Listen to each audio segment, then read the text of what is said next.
ओम शांति। आज हम 25 मई 2025 की रिवाइज्ड है, ये 4 सितंबर 2005 की अव्यक्त बापदादा मुरली के सार पर थोड़ी गहरी चर्चा करेंगे। जी स्रोत हैं मधुबन से अव्यक्त बापदादा की वाणी। हाँ, जो निराकार शिव बाबा साकार ब्रह्मतन से देते हैं। बिल्कुल। और आज की मुरली का जो शीर्षक है वो है पवित्रता। पवित्रता ब्राह्मण जीवन का आधार। हाँ, आधार।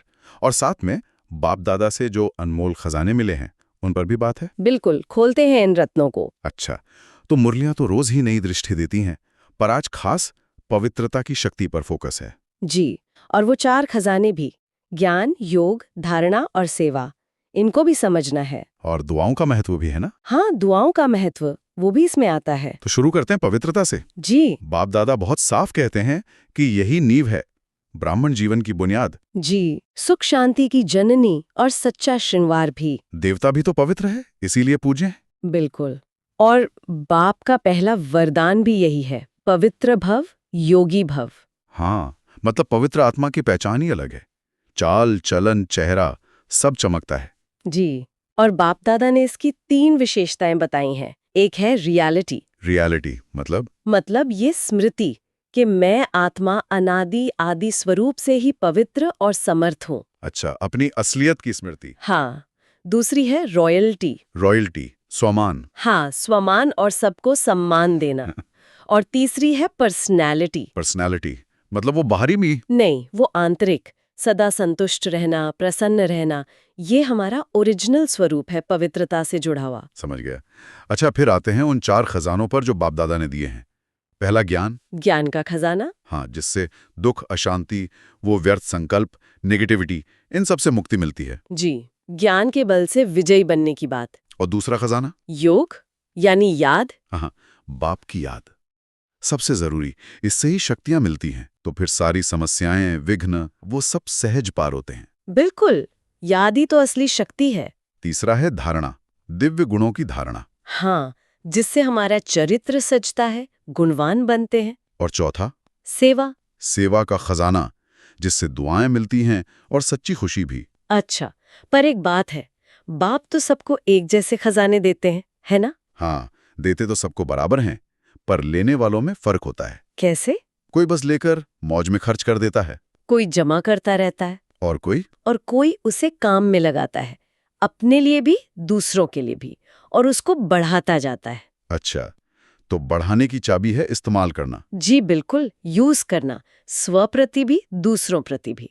जिसके पास ये भरपूर जमा है ना, वो फिर हलचल में नहीं आता। हाँ, वो शांत रहता होगा। बिल्कुल, और ये नशा रहे कि ये बाप के खजाने हैं, मेरा जन्म सिद्ध अधिकार। सही बात है। अच्छा, इन खजानों को बढ़ाने के साथ बाप दादा एक और बहुत सहज विधि बताते हैं पुरुषार्थ तेज करने की। हाँ, वो दुआओं वाली बात। हाँ, दुआएं लो और दुआएं दो, अमृत वेले से ही। जी, सबको दो, यहाँ तक कि कोई क्रोधी भी हो, उसे भी मन से शुभ भावना दो। कहते हैं दुआएं तो रॉकेट जैसा काम करती हैं तीव्र पुरुषार्थ में। बिल्कुल, और इसमें एक और गहरा वरदान छिपा है कि कोई दुख दे ना तो भी लेना नहीं है। अच्छा। दुख लेना नहीं है। हाँ। जैसे कोई गंदी चीज फेंके तो हम लेते नहीं है ना, वैसे ही दुख को स्वीकार नहीं करना, उसके बदले में सुख दो तो दुआएं मिलेंगी। हाँ, शुभ भावना, शुभकामना रखो बस। लेकिन अगर किसी को सुधारना हो, कोई गलती कर रहा हो, उसे कुछ कहना हो, तब भी बाप दादा कहते हैं क्षमा का रूप बन के कहो, रहम दिल होकर। अच्छा, सिर्फ टीचर नहीं बनना। नहीं, रहम के बिना शिक्षा देंगे तो वो असर नहीं करती, एक कान से सुन के दूसरे से निकाल देते हैं लोग। जैसे बाप पतितों को पावन बनाते हैं, हमें भी दुखी को सुख देना है। और शुरुआत घर से करनी है। आत्मिक प्यार हो। बाप दादा इस पर वायदा भी मांगते हैं। हाँ, पक्का वायदा कि घर को ऐसा बनाएंगे, थोड़ी सहन शक्ति चाहिए होगी, पर फल मीठा होगा। हाँ, और प्राइस भी है। प्राइस? हाँ, जो 1 महीना भी ना दुख लेगा न देगा, उसे बाप दादा से विशेष प्राइज रिजल्ट लिखकर भेजने को भी कहा है। अरे वाह। अच्छा, फिर अंत में बाप दादा का याद प्यार।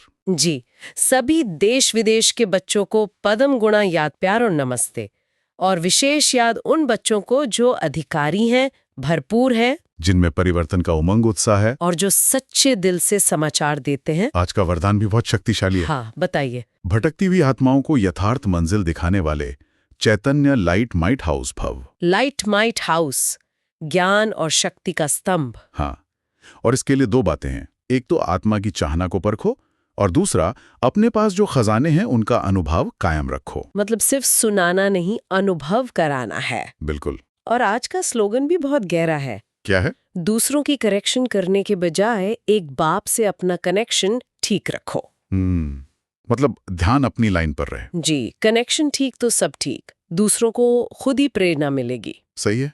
और अव्यक्त इशारे, वो है रूहानी रॉयल्टी और प्योरिटी की पर्सनालिटी धारण करो। अपनी असली पहचान। हाँ, जब अपना निजी स्वरूप और वरदानी स्वरूप याद रहेगा तो अपवित्रता और भूलने की आदत, वो शूद्र संस्कार खत्म हो जाएंगे। तब ब्राह्मण जीवन का वो न्यारा और प्यारा अनुभव होगा। जी बिल्कुल। तो आज हमने पवित्रता की गहराई को समझा, बाप दादा के खजाने, ज्ञान, योग, धारणा, सेवा, इनको जाना, और दुआएं देने लेने की सहज विधि भी सीखी। हाँ, और घर को आश्रम बनाने का वो संकल्प। आज इस पे सोच सकते हैं कि मैं कैसे एक चलता फिरता लाइट माइट हाउस बनूं, सिर्फ कहूं नहीं, अनुभव कराऊं अपनी शांति से, शक्ति से। और क्या मेरा कनेक्शन एक बाप से इतना पक्का है कि दूसरों की कमियों पर मेरा ध्यान ही ना जाए?